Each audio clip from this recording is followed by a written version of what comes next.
Hola, ¿qué tal? ¿Cómo están? Buenos días, bienvenidos. Esto es Arde Troya. Hoy, desde mi búnker, por motivos familiares, no he podido llegar hasta las instalaciones de la República en Girón, Camaná. Pero aquí estoy, por supuesto, porque la información no puede faltar y porque están pasando un montón de cosas y porque hay que hablar, porque hay que opinar y porque es importante también siempre poder recibir sus comentarios, sus posturas, sus críticas que compartimos, muchas de ellas, en la pantalla en el transcurso de esta hora de programa. Gracias por estar con nosotros, por acompañarnos. Desde ya les voy a pedir solamente un favor, como siempre. Pongan like a este video para que desde que arranca, o sea, desde ahorita, se pueda viralizar y llegar a mucha más gente. Hoy tenemos un programón, empezando porque el Poder Judicial ha decidido cambiar la comparecencia restringida a Betsy Chávez por detención. Sí, la tienen que capturar. El problema es que ella no está bajo, digamos, el territorio nacional. Ella se encuentra asilada en la embajada mexicana. El hecho de que no haya podido salir del Perú no significa que no esté protegida por el gobierno de este país, razón por la cual no es que la policía peruana puede ingresar a la embajada a la fuerza, esposársela, esposarla, perdón, y llevársela. Eso es absolutamente imposible. Sin embargo, les vamos a explicar un poco mejor la figura y cuál es de pronto la que yo considero que es la estrategia que está empleando el Poder Judicial peruano para que Betsy Chávez termine tarde o temprano respondiendo a las autoridades peruanas, que es lo que corresponde. A ella se le se indica como cómplice nada menos que del delito de rebelión. Hablamos de eso, hablamos de los parlamentarios que son un montón, 80 los que quieren repetir el plato. Esto a través de una investigación que ha presentado muy completa, dicho sea de paso, diario El Comercio. Y vamos a conversar también con un abogado constitucionalista para que nos explique bien dónde es que estamos situados, parados en momentos de una coyuntura tan difícil de decodificar y también tan difícil y complicada de enfrentar, ¿no? Como país, como ciudadanía, luego de que la Carta Magna haya sido tantas veces descuartizada por este último gobierno. Bienvenidos a Arde Troya, vamos a una pausa cortísima y regresamos con el desarrollo de nuestra primera nota. Las regiones del Perú no quieren limosnas, quieren oportunidades. Las regiones necesitan oportunidades para construir su propio futuro. Y esa es la propuesta del Partido Democrático Federal. Este 7 de diciembre construimos organización y democracia desde las bases. Participa en las elecciones primarias del Partido Democrático Perú Federal. Tu participación fortalecerá la voz de tu región. Hola, te saluda César Gamboa Serna, fundador y secretario general del partido Salvemos al Perú. Nuestro Perú clama un cambio verdadero. La inseguridad, la corrupción y la falta de oportunidades nos afectan a todos. Por eso nace Salvemos al Perú. Somos profesionales y ciudadanos que decidimos actuar. Nuestra alternativa es clara: seguridad para tu familia, educación y salud de calidad e inversión que generen trabajo. Salvemos al Perú. Con integridad y trabajo reconstruyamos el futuro que nuestro país merece.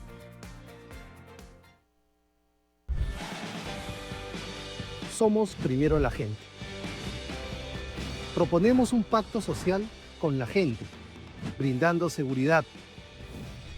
Derrotaremos la corrupción y construiremos un estado de bienestar, con agua, internet, salud y dignidad, educación de calidad y sobre todo, recuperar el Perú para la gente.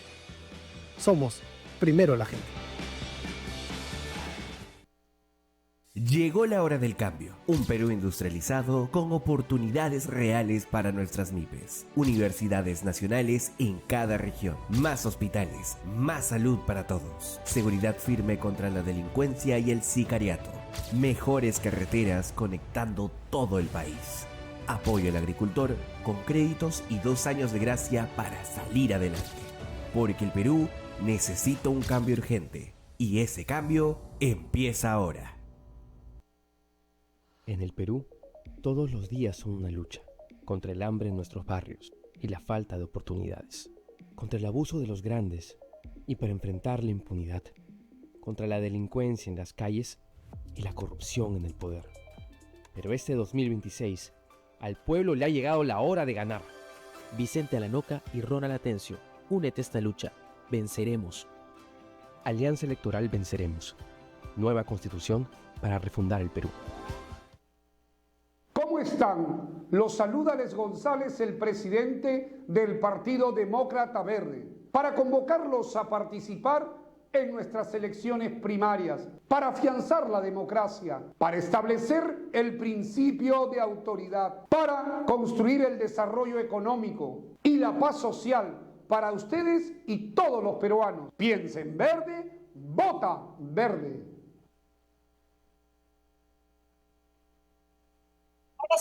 Ahora sí vamos con lo prometido. A ver, sabemos que Betsy Chávez está en la embajada mexicana esperando un salvoconducto. Según el Convenio de Caracas de 1954, los países firmantes están comprometidos a tomar la decisión de asilar a una persona cuando lo solicita, ya sea porque dice ser una perseguida política o por cuestiones humanitarias. Y el país que tiene a esa persona, en este caso Perú, a Betsy Chávez, no tiene otra salida que entregar el salvoconducto. ¿Por qué? Porque firma un contrato y Perú no lo está respetando.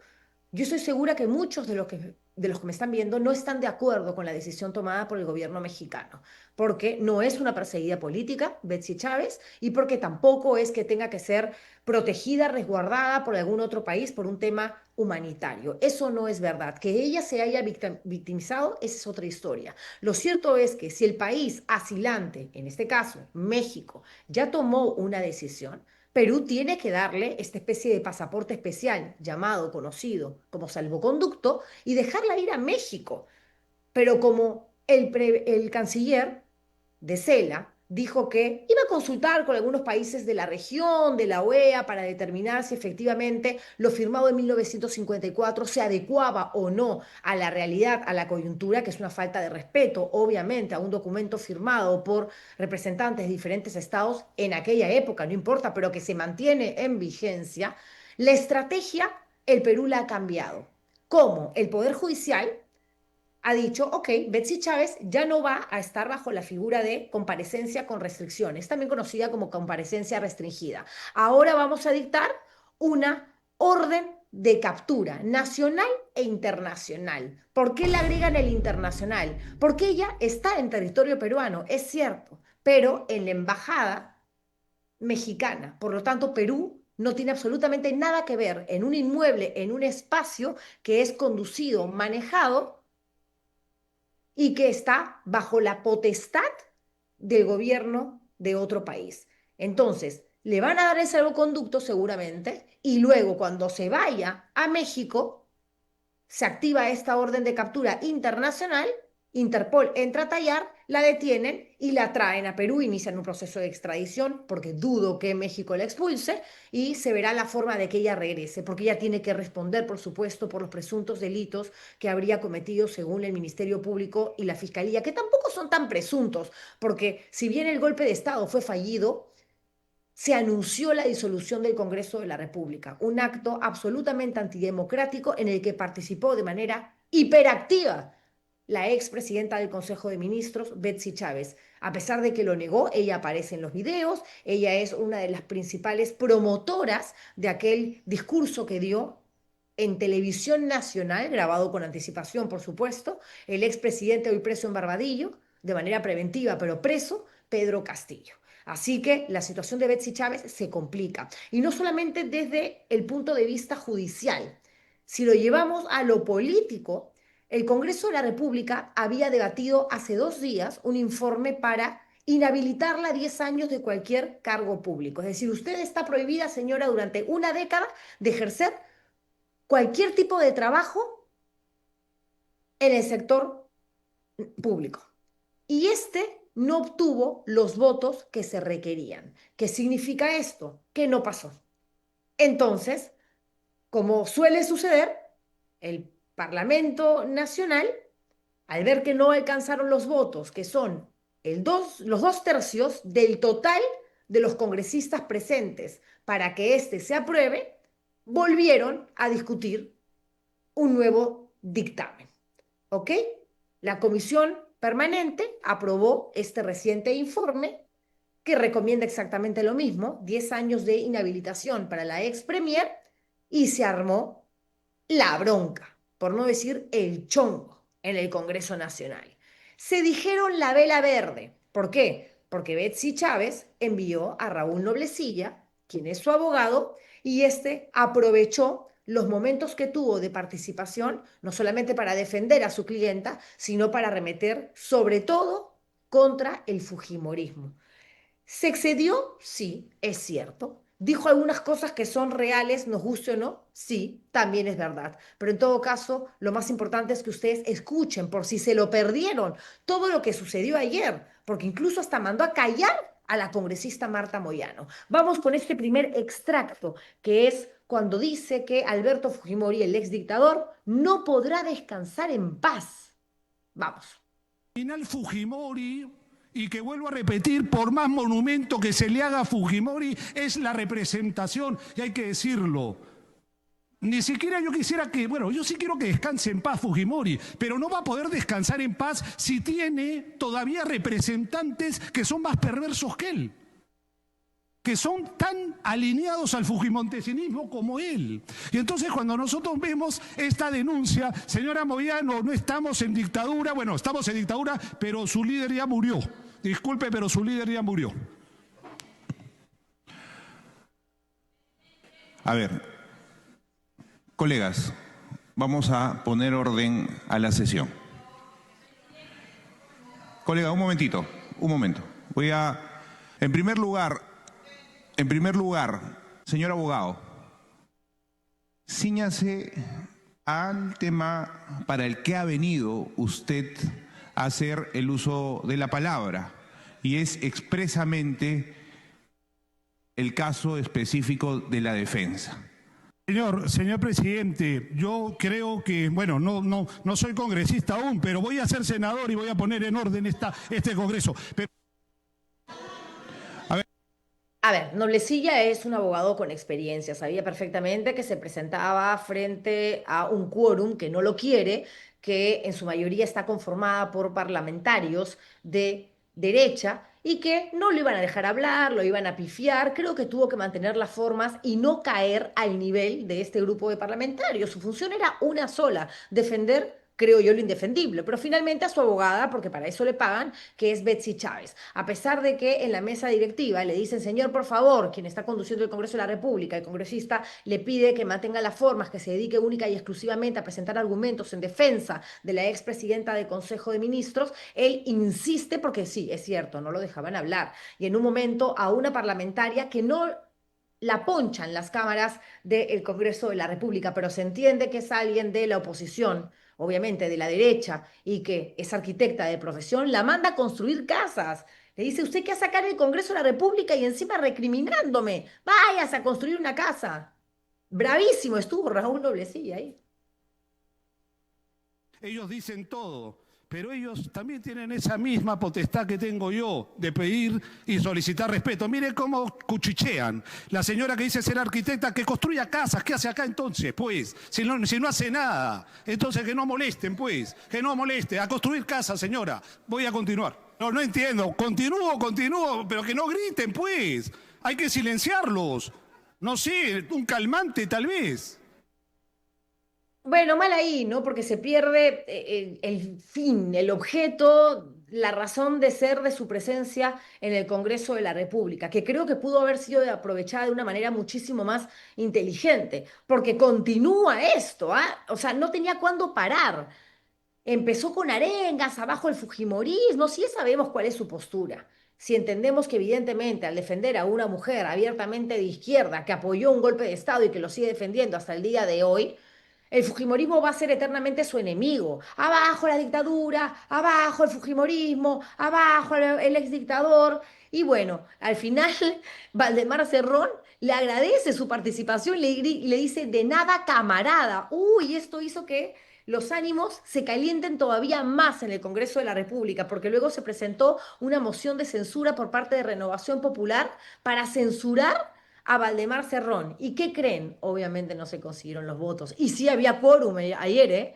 Ayer sí había quórum. Lo que pasa es que Valdemar Cerrón es socio político de, como lo hemos dicho hasta el cansancio, de Alianza para el Progreso, de Fuerza Popular, de Podemos, de Somos Perú, de Renovación Popular, de Avanza País. Es decir, de los que forman parte del pacto, no lo van a sacar. Si incluso la propia Patricia Juárez en un momento dice, creo que vamos a presentar una moción, vamos a empezar a correr firmas, a pesar de la estima que yo le tengo. O sea, abiertamente dice que lo quiere al hermano del prófugo de la justicia, a quien antes de llegar al Congreso de la República todos le decían comunista, terrorista, metebomba, rojo, maldito, asesino. Ay, hipócritas, son tan falsos, tan mentirosos y tan incoherentes que por eso es que tenemos por lo menos a 80, que en realidad no son 80, son 82, hasta hoy pueden ser más, que quieren repetir el plato, quieren estar en el próximo Congreso, ya sea en la Cámara de Senadores o en la Cámara de Diputados. Pero ténganme un poquito de paciencia porque ahorita les voy a dar al detalle los nombres de quienes están segurísimos de que ustedes van a votar una vez más por ellos. Antes, Raúl Noblecilla, arengando en contra de Alberto Fujimori. Porque mi voz, quieran o no, representa hoy en este momento, la voz de millones que les dice a ustedes, corruptos, asesinos, dictadores. Voy a terminar. ¡Viva el pueblo! ¡Viva la patria! ¡Abajo la dictadura! ¡Abajo el fujimorismo! ¡Nueva Constitución! Ha terminado la defensa. Tiene la palabra el doctor Raimundo. De nada, camarada. Tiene que retirarse. Tiene que retirarse. Ya, pues ese de nada camarada lo sepultó a Cerrón, o sea, más íntimo de Noblecilla no podía parecer, sino aparecer. Pero bueno. Ahora vamos con la participación de Patricia Juárez, que también tomó la palabra indignadísima, ¿no? Pero ¿quién entró a tallar? El precandidato a la presidencia de la República, uno de los tantos, por Acción Popular, el arequipeño, Edwin Martínez, el que cada vez que viaja al sur la rompen la camisa, la gente lo quiere linchar, en fin. Él sale a hablar que no hay que fomentar ningún tipo de acto de racismo, de discriminación, o sea, se fue por las ramas con Roche, se fue a hablar en otro idioma. La gente era como que, ¿qué tiene que ver lo que está diciendo? Esto entiendo yo que pasa porque parte del discurso de defensa de Raúl Noblecilla para presentar argumentos y demostrar que Betsy Chávez es una perseguida política y que le están haciendo daño porque la odian, cosa que no es cierto, es porque es una mujer de provincia, porque es tagneña y no limeña y porque en el Perú hay demasiado clasismo, etc. Cosa que no es cierto. La señora fue cómplice de un delito, punto. O sea, señores, 1 más 1 es 2. Pero aparece Edwin Martínez, yo no sé para qué le dan el micrófono al señor, sí entiendo democracia en el Congreso de la República, todos tienen derecho a participar, pero para hablar sandez y media para hacer perder el tiempo en una situación donde de lo que se trataba casualmente es aterrizar de la manera más rápida posible en un asunto que ya había sido debatido el día anterior y que no se habían alcanzado los votos, es decir, aprobar un informe para que este luego en el Pleno se determine si corresponde o no corresponde y cuál es, digamos, el fin, inhabilitar 10 años de la función pública, como les decía hace un rato, a Betsy Chávez, que tampoco hay necesidad, ¿eh? Porque la señora si no logra irse a México y si se va a México y no la capturan, lo último que va a querer es volver a hacer política en el Perú, uno, y dos, tampoco va a poder, ojo. Pero en fin, escuchemos a Edwin Martínez. El Perú merece firmeza, decisión, trabajo en equipo, hermandad. ¿Por qué nos odiamos? Me gustaría decirle a Noblecilla, ojalá pueda verlo algún día, mi primer amor, apellidada con Dori. Y mi mejor amigo Ángel Quispe Esquivel, con él estudié toda mi primaria y secundaria. Compartimos el mismo sándwich, el mismo cafecito, porque éramos muy, pero muy pobres. Aquí no hay raza, aquí no hay cuestión social, económica, política. Aquí lo que quieren simplemente es envenenarnos el cerebro, estimado presidente. Pero ¿a quién le importa cómo se apellidaba la primera enamorada saliente, con la primera chica con la que chapó el congresista arequipeño? Además me parece de mal gusto, ¿no?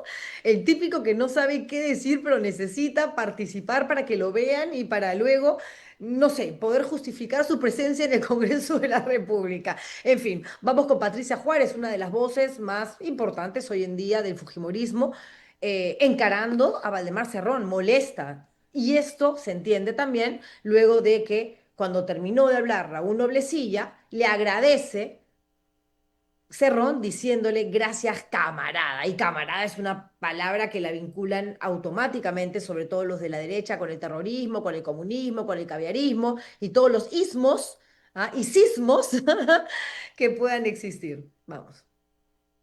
Usted ha permitido que este señor nos insulte de una manera realmente inaceptable, presidente. Usted nos ha una y otra vez, ha sido 3, 4, 5 veces, vamos a retirarlo y nunca lo retiró. De verdad lamento, yo le tengo aprecio personal, pero creo que nosotros vamos a correr en este momento una censura. Esto es una película de Netflix, en serio, ¿eh? Es una serie, ¿ah? Capítulo por capítulo. Y bueno, lo que dice Patricia Juárez en un momento es, lo lamento mucho porque yo le tengo estima, señor Cerrón, pero ahora mismo voy a conversar aquí con mis colegas para recopilar, acopiar, reunir firmas y presentar una moción de censura en su contra. No la presentó Fuerza Popular, fíjense, sino, bueno, el grupo asociado, ¿no? Los cómplices o parte del grupo cómplice, los que están coludidos en el pacto, que son los de Renovación Popular, ¿no? Pero, miren ustedes, ahí están viendo el documento en pantalla, con las firmas, no se alcanzaron las rúbricas, ¿no? No pasó a más. ¿Cuál era la excusa? Que el invitado, Raúl Noblecilla, no estaba habilitado para ejercer como abogado. Bueno, hoy, ya viernes 21 de noviembre, está habilitado. O sea que ni ayer ni hoy esto tiene razón de ser. No va a pasar absolutamente nada con Valdemar Cerrón, porque obviamente la derecha no quiere que pase nada con Valdemar Cerrón, forma parte de la mesa directiva y Perú Libre es cómplice de todo esto que ha sido maquinado, elucubrado con anticipación para ver cómo es que se quedan en el poder 5 años más a partir del próximo año, que son las elecciones el 12 de abril. ¿Y por qué les digo esto? Porque el diario El Comercio se ha encargado, y hay que felicitar la buena chamba de investigación que han realizado, en hacer una nota, un reportaje, un informe sobre todos aquellos que buscan hasta ahora repetir el plato. Son 81 en total. Corrección, había dicho 82. 81. Esto no quiere decir que nos quedamos en ese número. Ojo, de aquí al 23 de diciembre hay tiempo todavía para terminar de cerrar las precandidaturas, ya sea al Senado, a la Presidencia de la República, a la Cámara de Senadores, al Parlamento andino. Yo calculo que por lo menos vamos a tener de los actuales parlamentarios a 90, 95 apuntados en calidad de candidatos, ya no precandidatos, a la Cámara de Senadores y Diputados. Y lo peor es que los que ya están en campaña y los que abiertamente se presentan son los que más escándalos han protagonizado, o peor aún, más roches y denuncias tienen. Imagínense ustedes, el 58% de este grupo de 81, que ya sabemos están en la lista de los precandidatos de los diferentes partidos políticos que han logrado formalizar su participación a través del Jurado Nacional de Elecciones, el 58% quiere ir al Senado. Y ojo, esa Cámara va a ser la más peleada, porque solamente hay 30 escaños. Perdón, 60.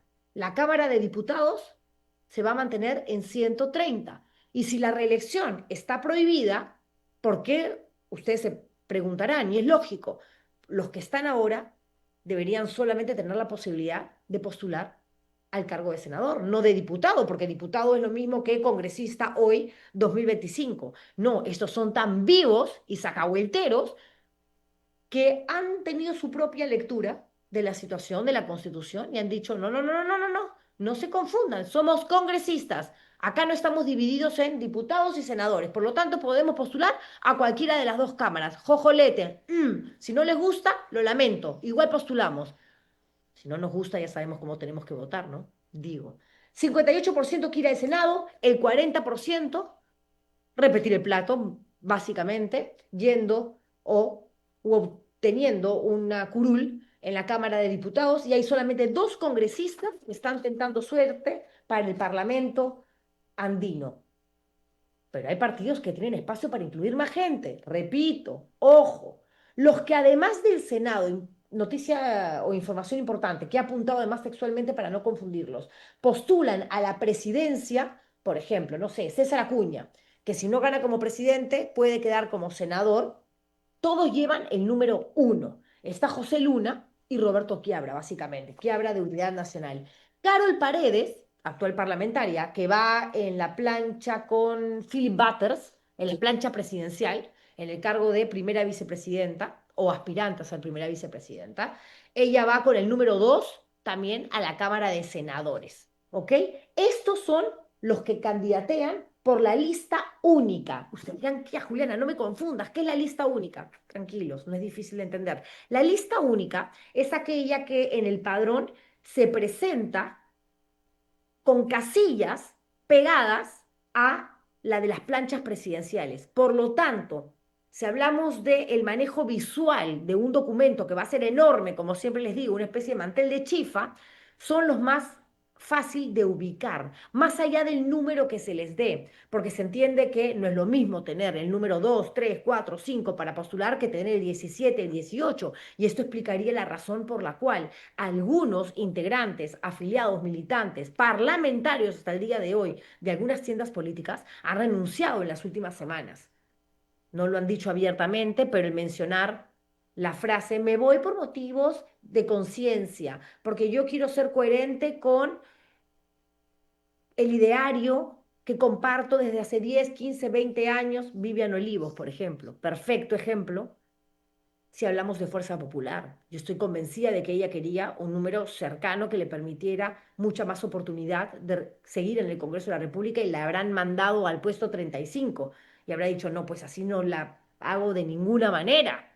¿A quién le dieron el 3, por ejemplo? A Rospigliosi. A Rospigliosi no va a ser el número 3 para senadores, no solamente a Rospigliosi de Fuerza Popular, lo tiene José Williams de Avanza País, Alejandro Muñante de Renovación Popular, Flavio Cruz de Perú Libre. En el caso de diputados, 32 de los que buscan la reelección, 17 de 32 lo hacen como cabezas de listas. Por ejemplo, Diana González, que va con el número 3.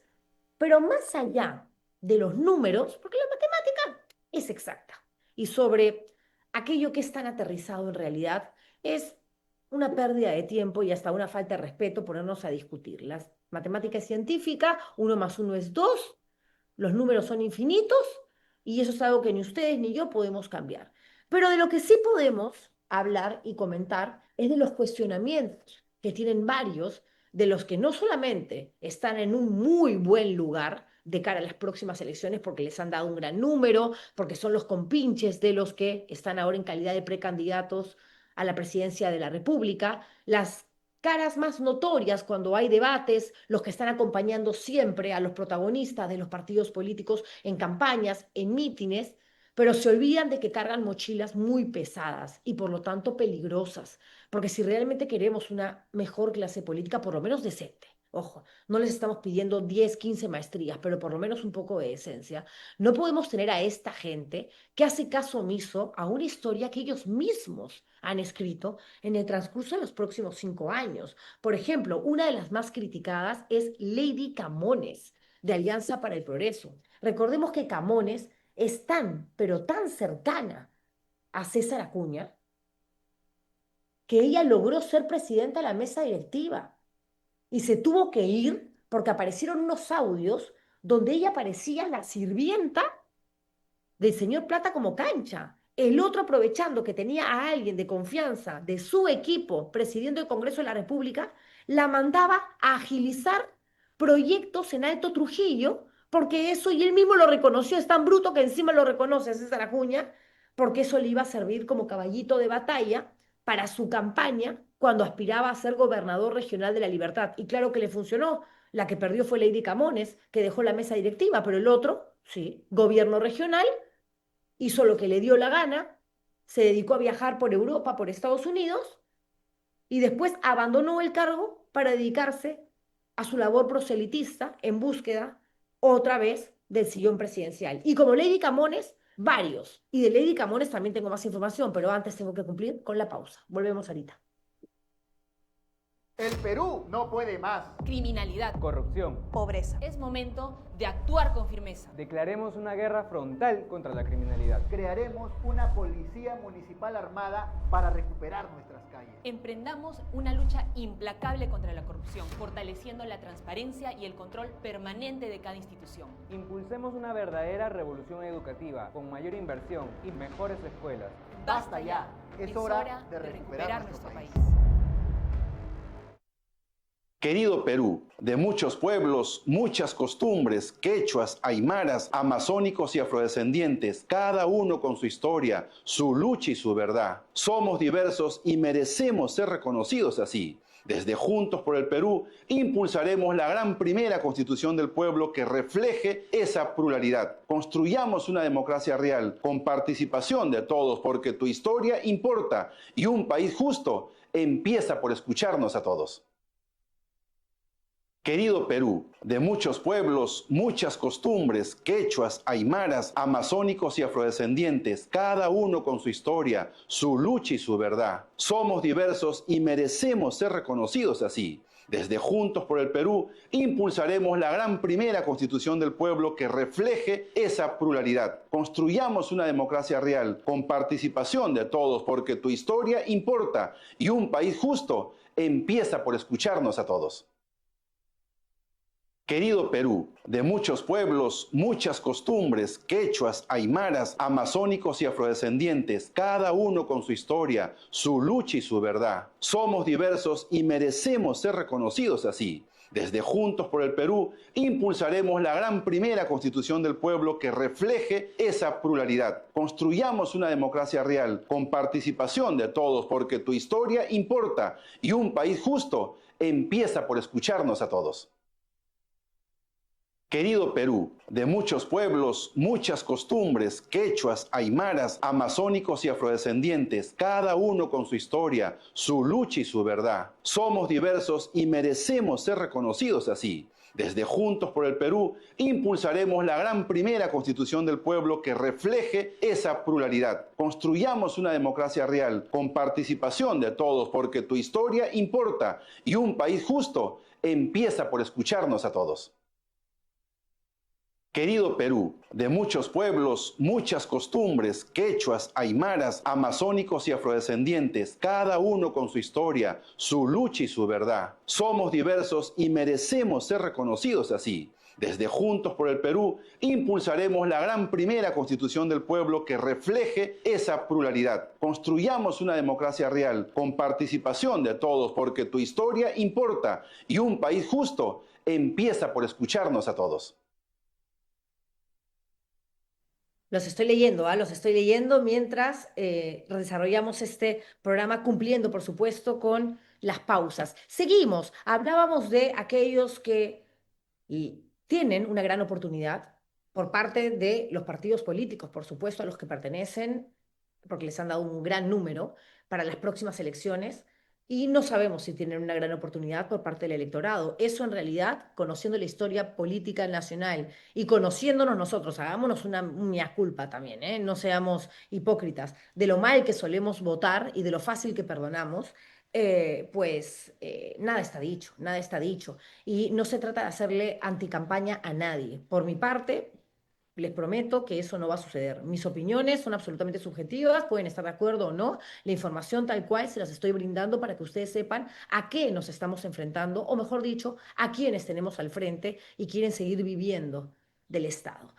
Nos quedamos en Lady Camones, ¿no? En cómo ella deja la mesa directiva cuando se filtran estos audios donde César Acuña, así sin roche, le dice, ya sabes, ayúdame pues a agilizar ese proyecto pues de Alto Trujillo.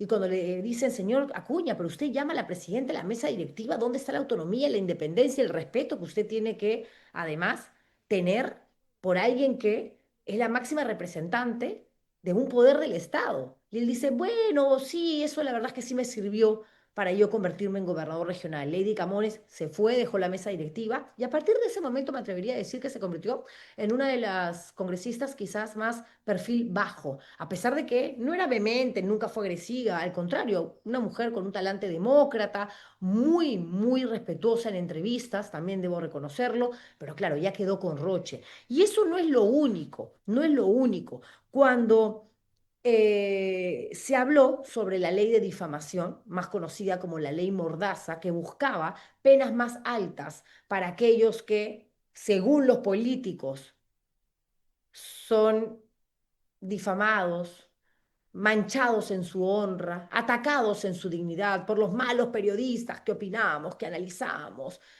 que hablamos sobre la coyuntura, que nos manden a la cárcel. Ella en ningún momento se opuso. Muy por el contrario, defendió esa ley, que por suerte no pasó a mayores, porque además fue un escándalo internacional. Entidades extranjeras salieron a opinar y a decir, bueno, entonces ya, si la libertad de prensa, de expresión, de información en el Perú se ve recortada, se ve golpeada, violentada, ya que Perú sea abiertamente una dictadura, ¿verdad? Esa es la única razón por la cual no nos han silenciado, porque ganas a este Congreso no le faltan. Y seguramente al que viene, si sigue esta misma gente, va a ser exactamente igual. Y de pronto ahí sí alcanzan su objetivo. Otro de APP que está con Roche y que quiere seguir siendo parlamentario es Roberto Camiche. ¿Ok? Empecemos con la acusación en su contra por presuntamente haber contratado a su novia, a su enamoradita, de manera irregular, obviamente. Esto sin contar que él fue denunciado por su ex esposa por violencia psicológica y abandono de hogar. Y el señor quiere seguir en el Congreso de la República. Y encima, esto es lo peor, no sé si lo recuerdan, sale la denuncia de violencia psicológica, ¿no? De la ex esposa, que lo conoce muy bien, vivió con él, y al toque nomás lo nombran presidente de la Comisión de la Mujer. No, era como que, ya, dejen de faltarnos el respeto de esa manera, mejor escúpanos en la cara, de frente. A él lo han denunciado además por los presuntos delitos de patrocinio ilegal y cohecho pasivo.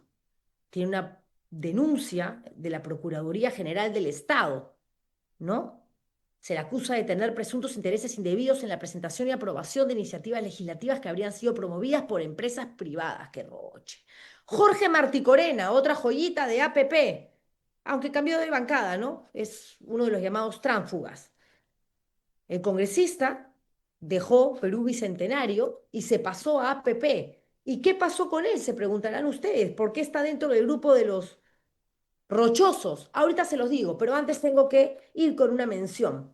¿Ok? Si en Navidad juntas lo que así nomás no se junta, vamos con pantalla completa, por favor, entonces une el mejor internet del Perú y tu postpago máximo con el combo Movistar Total a 109.90 soles. Así ahorras más y te llevas Disney más sin costo adicional. ¿Por cuánto tiempo? 6 meses. Elige tu combo ideal al 0800-11800 o en tienda movistar.com.pe. Tienda.movistar.com.pe. Dicho esto, regresamos con Jorge Martí Corena. ¿Ya? Ya el hecho de dejar tu bancada, puedes estar molesto, puede que ya no te guste mucho cómo están funcionando las cosas en el partido político que te ofreció el oro y el moro, en el que creíste, te enamoraste y te puedes desenamorar, es parte de la vida, quieres, dejas de querer, amas, dejas de amar. Pero lo hemos visto tanto en el Parlamento que ya sabemos que no es amor al chancho, sino al chicharrón. Y Jorge Martí Corena fue criticado también por dejar tan rápidamente Perú Bicentenario e irse con el grupito de Acuña, y porque además esto afectaba, ¿no? En un inicio, ahora ya no afecta nada, ya está afectadísimo el Parlamento, la estabilidad en general de los grupos políticos, ¿no? Pero también contrató a personal con antecedentes. Ojo, ojo, se informó en un momento que el congresista Martí Corena tenía trabajando en su despacho a una persona que había sido identificada como presunto extorsionador. Sí, sí. ¿Cómo es posible? Todos los días tenemos que enfrentar extorsionadores y sicarios y contratan extorsionadores. Bueno, tan difícil de entender por parte del Parlamento no es, ¿no? Si ellos son los que promueven y aprueban leyes a favor del crimen y sabiendo del daño que generan en la sociedad, donde todos los días nos matan, por lo menos 5 o 6 personas asesinadas al día por parte de estos malditos delincuentes, siguen sin derogar estas normas absurdas y letales. Pero bueno, su asesor ahí, su contratado, según la policía, integraba la organización criminal Los del Sur, que operaba en Ica. ¿Y qué hizo el parlamentario? Tuvo que responder ante la opinión pública por la contratación y, bueno, buscar, como siempre, las excusas. Como integrante de la Comisión de Fiscalización, buen dato también, sus declaraciones sobre investigaciones de alto perfil generaron controversia. ¿Saben cuál? Sobre todo, cuando la Comisión de Fiscalización dijo es momento de abordar, indagar sobre la operación estética que se realizó Dina Boluarte, porque sabemos que no fue una operación funcional, que no era que no podía respirar, eso no es cierto. La señora entró al quirófano para ponerse más bonita. ¿Está en todo su derecho? Sí. ¿Quedó más guapa? También. Pero ella tenía que comunicar al Congreso de la República porque según la Constitución, el presidente ejerce su cargo 24/7. Y ella estaba anestesiada. Por más de que haya sido anestesia local, que yo lo dudo personalmente porque después de los 60 años nadie te opera, ¿sí? No estás conectado, obviamente, a un equipo, a un respirador artificial y no estás con un cable ingresado por la garganta por cualquier eventualidad, porque hay más riesgos a mayor cantidad de años que tengas. Pero en fin, bueno, ok. Él también quiere ser otra vez congresista. No digo diputado o senador porque no sabemos qué es lo que le provoca, pero a Pepe le ha dicho lo que usted quiera, señor. Está en la lista de precandidatos. Qué vergüenza, ¿no? Defensor, además, patero de César Acuña, pero de esos que uno dice, ¡a su madre! Ya, pues, no defiendas lo indefendible. O sea, ni a tu mamá ni a tu papá los defiendes ante situaciones que son claramente tan escandalosas, ¿no? Cuando se empezaron a reportar las ausencias de César Acuña en el gobierno regional de La Libertad, todo el mundo decía, pero ¿para qué postuló? ¿Para qué? Se hubiera guardado hasta el 2025 porque sabemos que finalmente su objetivo siempre es y seguirá siendo convertirse en presidente del Perú. Él mismo dice que es el papá de todos los peruanos. Bueno, resulta que le preguntan a él, congresista, ¿usted qué opina de que el señor Acuña todo el día esté viajando, pidiendo vacaciones sin goce de haber, porque tiene plata como cancha? Pero ¿qué importa la plata? El tema es que tiene que estar ahí trabajando, sobre todo cuando él era el gobernador regional de La Libertad, donde efectivamente se registran muchísimos casos de asesinato por extorsión y sicariato. Y él lo justificaba, todo lo justificaba. Toma momentos de reposo para analizar la situación de su región y piensa en el país durante su tiempo de descanso.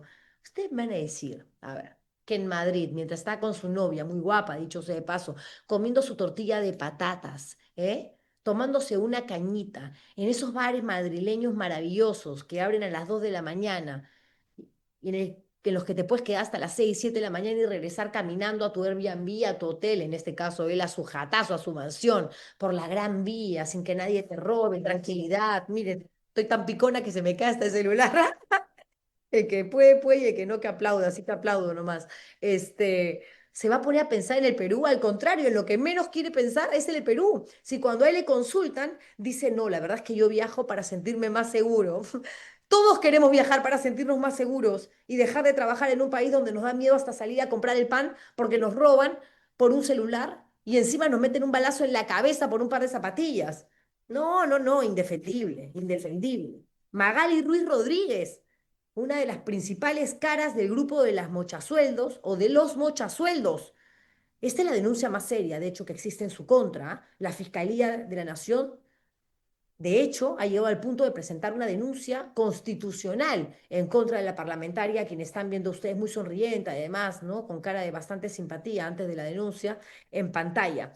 Ex trabajadores de su oficina y aspirantes a colaboradores eficaces, es decir, personas que no solamente la conocen, han chambeado para ella, sino que además están reconociendo que han cometido un delito, porque no solamente, ojo, delinque el que recibe una coima o dinero irregular negro, que en este caso sería la congresista, sino también el que lo otorga. Ya, ¿qué más hay que decir, no? Si yo aspiro a ser colaborador eficaz, es porque ya admití que cometí un delito. Ya, cumpliste el principal requisito. Después de eso, la fiscalía va a analizar si lo que estoy diciendo es verdad o mentira, para en función a ello darme el título que yo estoy buscando para no irme a la cárcel, para enfrentar un proceso en libertad y para saber que tengo toda la información para que el Ministerio Público pueda investigar y obviamente ir contra las personas que son sus principales objetivos y yo me libro de la prisión, pues. La libertad es uno de los bienes más preciados. Después de la vida, el más preciado. Una pausa y regresamos con más de los cuestionadísimos aspirantes eternos a seguir en el cargo de congresistas. Solo le pido a Dios que el crimen y la corrupción no me sea indiferente. Hoy más que nunca no vale solo lamentarse, indignarse y menos aún resignarse. El Perú, tomado en serio, exige definirse. Ponte de pie, cierra filas, participa. Con la escoba haremos la esperanza realidad. Hagámoslo, hagámoslo juntos. Olivera, presidente del Frente Esperanza. En medio de la crisis política que vive el país, surge una nueva esperanza. País para todos, un partido honesto, sincero y transparente. Somos una cuna de emprendedores y contamos con el mejor equipo técnico para impulsar un Perú justo y equitativo. Lucharemos contra la criminalidad por una salud digna, educación inclusiva, nutrición infantil y ciudades digitalizadas. Al Perú no lo salva una persona, al Perú lo salvamos todos. En estas elecciones primarias, reconoce el camino de País para Todos, símbolo del camino hacia el desarrollo, la unión y la esperanza. Gran investigación, repito, la que ha hecho Diario del Comercio con respecto a estos cuestionadísimos hoy parlamentarios que quieren ser diputados y senadores a partir del próximo año, ¿no? En el caso de Magali Ruiz Rodríguez, de APP, además están los testimonios de ex trabajadores que dicen que han llegado a pagar hasta 400 soles mensuales para alimentar una supuesta caja chica. Ella les decía, para la caja chica me tienen que dar parte de sus sueldos. Razón, repito, por la cual esta es la principal denuncia que existe en su contra y razón por la cual forma parte del grupo de los llamados parlamentarios mochasueldos. También se le acusa de utilizar su cargo para contratar personal de forma irregular. ¿Se acuerdan del caso de la contratación de la pareja del hijo, la enamoradita? Sí, y que usó aparentemente documentos falsos para lograr el ingreso en su oficina de una persona con la que está vinculada de manera absolutamente directa, pues la enamorada de su hijo, no tienen que estar casados, convivir para que exista una relación estrecha. Y el blindaje en el Congreso, ¿no? Siempre blindando a todo el mundo. Renovación Popular,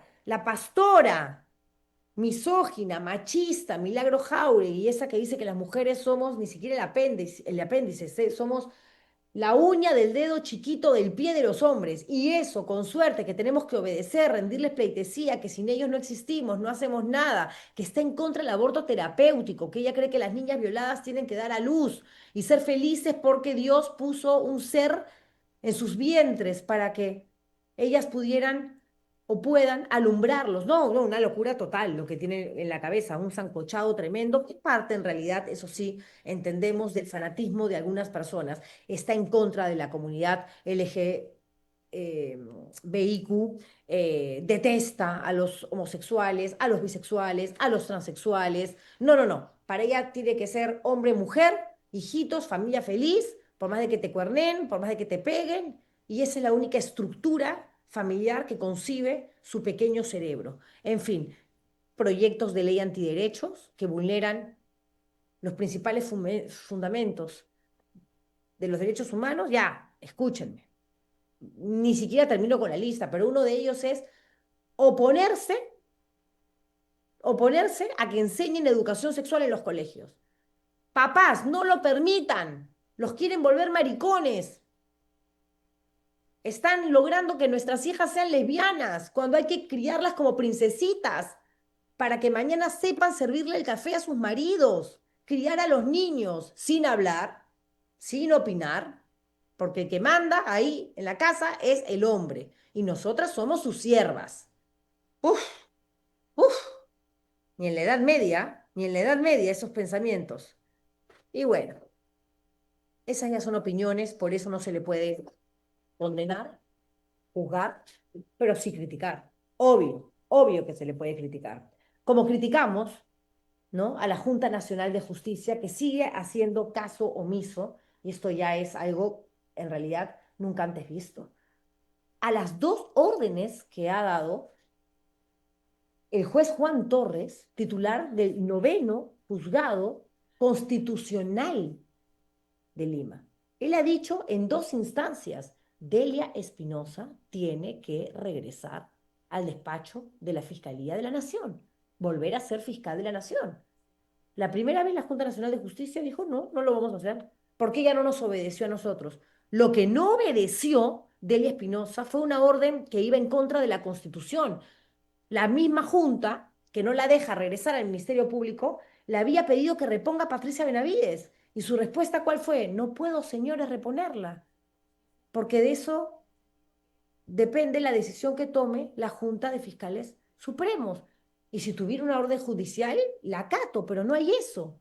Y ahora que sí hay una orden judicial, la Junta Nacional no la acata, ni en primera instancia, ni en segunda instancia. Y la segunda vez aparece Gino Ríos, que no puedo creer que siga siendo el jefe de este organismo, cuando tiene sentencia, ni siquiera denuncia, sentencia por violencia familiar, a decir, no nos han notificado correctamente. Entonces el juez, Juan Torres, ha dicho, no te hemos notificado correctamente, entonces vamos a hacer una cosa, vamos a volver a notificarte y te vamos a dar un plazo de 2 días, 48 horas, para que tú, como máximo representante de la JNJ, repongas a Delia Espinosa, porque acá el juez soy yo. Acá no se trata de lo que quiera Delia Espinosa o de lo que quieran ustedes, miembros de la Junta, o de lo que le provoque al fiscal interino José Tomás Aladino Gálvez.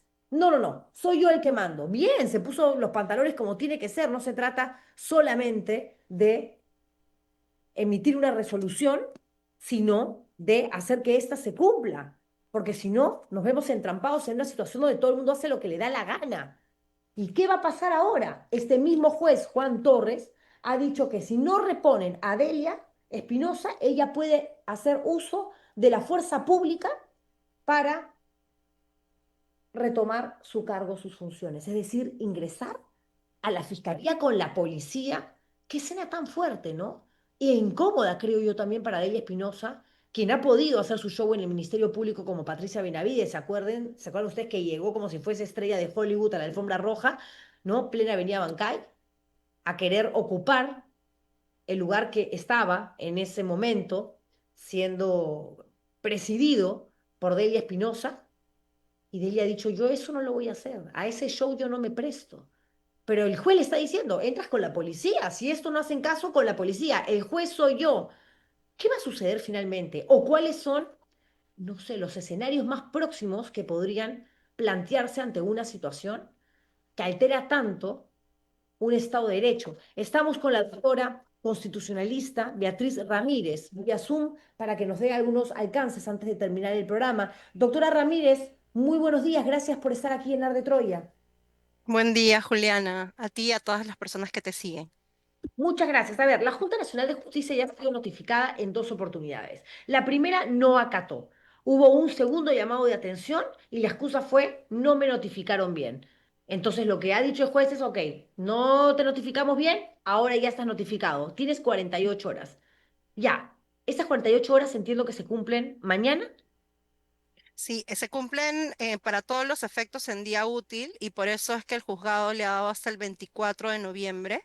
De hecho, el juzgado lo que le ha dicho a Delia Espinosa es que si no cumplen con reponerla hasta el 24 de noviembre, que es el lunes, entonces ella podría ya hacer uso de las herramientas que prevé la ley, que es la que tú decías, que es pedir apoyo policial para poder hacer cumplir la sentencia, ¿no? Entonces, el día clave ahora, nuevamente, cuando ha empezado ahora el conteo, es el día lunes. El día lunes es el día, hay que estar atentos siguiendo tu programa para ver en qué va a terminar este entuerto, ¿no? Perfecto, doctora Ramírez, porque efectivamente, ¿no? La orden ha sido dada ayer, tienen que ser 48 horas, pero días hábiles, sábados y domingos, no se trabaja ni en el Ministerio Público, ¿no? Ni en el Poder Judicial. Entonces, el lunes se cumple el plazo. Pero, ¿qué sucede si Delia Espinosa, ok, haciendo respetar la resolución del juez Torres, pide ayuda a la policía y la policía se niega, porque finalmente estamos hablando de una institución que depende del Ministerio del Interior y el Ministerio del Interior es parte del Ejecutivo, del Gobierno Central, que está coludido con la Junta Nacional de Justicia, con el Congreso y con todos los que casualmente no quieren tener a Delia Espinosa como fiscal de la Nación otra vez. Tal cual. A ver, inclusive tenemos un escenario mucho más complejo, Juliana, que creo que es el que la mayoría de las personas que te sigue tiene que saber. Y es que como ahorita tenemos un conflicto entre la Junta Nacional de Justicia por un lado y por el otro lado el Poder Judicial que está controlando los actos de la Junta ha decidido llamar a un tercer, llamémoslo así, árbitro. Es decir, ha decidido tocarle la puerta, toc toc, al Tribunal Constitucional. Es decir, lo que ha hecho esta semana la Junta Nacional de Justicia es presentar un proceso competencial señalando que quien tiene que finalmente pronunciarse para zanjar estas disputas entre la Junta y el Poder Judicial es el Tribunal Constitucional. Y por eso está pidiendo inclusive no solamente el proceso de fondo que demorará seguramente muchos meses en resolverse, sino que en esa demanda competencial están pidiendo que haya lo que nosotros llamamos un pronunciamiento cautelar, es decir, un pronunciamiento temporal rápido. ¿Para qué? Para que Delia Espinosa no vuelva. Es decir, para que Delia Espinosa no regrese, para que no se ejecute la orden del Poder Judicial, hasta que no se resuelva este conflicto entre la Junta y el Poder Judicial. Lo que se está diciendo es el Tribunal Constitucional debería concederle una cautelar, ¿no? Para que esto no se mueva, ¿no? Y probablemente eso es lo que vamos a ver que va a pasar la siguiente semana, Juliana, porque más o menos todo el mundo ya es consciente de por cómo ha venido resolviendo el Tribunal Constitucional. No parece, digamos, en vano que le hayan ido a tocar la puerta. Entonces ya más o menos está cantado, creo, para la mayoría, cómo se va a resolver este asunto, ¿no? Y no va a ser mediante la reposición, ¿no? Estas dos cosas, si la demanda competencial contra el Poder Judicial que ya presentó el, la Junta Nacional de Justicia es un error, ¿no? Producto de el tiempo que ha dejado pasar el juez titular del noveno juzgado constitucional. Porque si el doctor Torres inmediatamente después de su primera resolución hubiese actuado como lo está haciendo ahora, obligando en un plazo de 48 horas a reponer a Delia Espinosa o permitirle a ella que entre a la fuerza, no hubiese permitido que la Junta Nacional Tramposa gane tiempo para presentar una demanda competencial y decir no, que ya no se meta el juez, que ya no se meta Delia Espinosa, tampoco nos metemos nosotros, que sea el Tribunal Constitucional. Y el Tribunal Constitucional es elegido por el Congreso, al igual que los miembros de la Junta Nacional de Justicia. Al final, todo ese grupo está del mismo lado y todos en contra de Delia Espinosa. Tal cual. A ver, aquí creo que hay varias cosas que se pueden decir, ¿no? La resolución judicial, la primera resolución judicial, era una resolución judicial que, como tú has comentado, ordenaba la reposición y en principio la mayoría estimamos que se iba a cumplir en sus términos, es decir, que siendo una sentencia judicial, la Junta la iba a cumplir. Pero la Junta sacó una argumentación que tenía que ver con que la señora Delia Espinosa, ex fiscal de la Nación, tiene varios procesos disciplinarios y en el proceso constitucional, o sea, en esa sentencia que ordenaba su reposición, no había un pronunciamiento explícito sobre todos los procesos disciplinarios, si había, digamos, una cobertura para todos los procesos disciplinarios o sobre si había solamente una restricción a ciertos procesos disciplinarios que ella tiene en la Junta. Entonces, frente a esa acción es que ha venido esta segunda medida judicial. Yo diría que esta primera y segunda medida judicial, digamos, podríamos ya trasladarla a un ámbito de cuestionamientos jurídicos, pero hasta ahí no podría decir que ya, por lo menos había algún nivel de discusión jurídica. Donde sí ha habido un error enorme del juzgado ha sido en la segunda resolución. O sea, para que el público que te siga, Julián, esté enterado, la segunda orden de reposición de Delia Espinosa que se debió haber cumplido hace una semana, se notificó mal. O sea, lo que quiero decir es que se equivocaron en la dirección de la Procuraduría de la Junta Nacional de Justicia. Así de mal, Julián. O sea, el juzgado notificó a otro lugar. O sea, en vez de notificar a la dirección, se equivocó de dirección. Y yo creo que ese error de dirección es el que, ese plazo último de esta última semana es el que le ha permitido en esta última semana acudir a la Junta, al Tribunal Constitucional, ¿no? O sea, no el tiempo previo, al menos en mi evaluación, ¿no? Ahí tú puedes discrepar o no, pero hay un nivel de discusión jurídica. Pero al menos en esta última semana la discusión ha sido, no recibí tu resolución porque no me has notificado, te equivocaste de domicilio. Y claro, eso es un tema básico, ¿no? Tú no le puedes exigir a alguien que cumpla algo si no lo ha recibido en el domicilio legalmente establecido, ¿no? No, de acuerdo. No sé si se me escucha. Me están diciendo aquí, Sí, revisa tu audio. Lo que voy es a lo siguiente. Durante 7 días no se dieron cuenta de que habían notificado mal. Es, esa es la pregunta que uno se hace, ¿no? Porque cualquiera puede cometer un error, más aún en un documento, cuando estamos hablando de un tema netamente burocrático, ya, la decisión estaba tomada. Pero 7 días, o sea, es al final la Junta la que le advierte al juez, el documento no me llegó. El juez de por tal sí cual. dio cuenta, pudo haber pasado 2 o 3 semanas. Al final ellos lograron su cometido, que era ingresar esta demanda competencial en contra de el Poder Judicial al TC, sacándole la vuelta al Poder Judicial por un error cometido por este juez. Tal cual. En la última resolución yo creo que ahí sí hay un error del juzgado, ya el señor juez, obviamente no es el que se encarga de notificar, pero me imagino que habrá pues corrido ya los memorandos para disciplinarios de su propio personal, ¿no? O sea, ha habido un error humano claramente, porque como tú dices, se han equivocado literalmente en el domicilio de notificación y ni siquiera es que se ha advertido por parte del juzgado, sino es que ha sido, como tú bien señalas, la Junta la que ha hecho saber al juzgado que jamás recibió la notificación y por eso es que se ha tenido que hacer una renotificación. Y eso claramente es un error del juzgado, no es, digamos, el juez es el titular, pero en este caso, como él no se encarga pues, de las notificaciones, habrá tenido que tomar las sanciones que le corresponden dentro de su propio personal, ¿no? Porque claramente esto es un error y eso es algo, como tú dices, que le ha dado una ventana a la Junta para decir, tribunal, tribunal, ayúdame, ¿no? Y a mí me está notificando ahorita mi productora Yanet Arias y me dice, ya nos hemos pasado el tiempo, Juliana, 11:03, pensamos que desde tu búnker que no has podido venir a la República por asuntos familiares, compromisos que tenías que cumplir, ibas a hablar menos, pero no cambias. No, no cambio. Gracias, doctora Beatriz Ramírez. Un placer haberla tenido aquí, abogado constitucionalista, participando esta mañana aquí en esta emisión de Arde Troya con el fondo de búnker. Me encanta, ¿ah? Juntemos fuerzas. Además estamos recontra agujas en búnker. ¿Ah? En Arde Troya no, en Arde Troya no tanto, un poquito.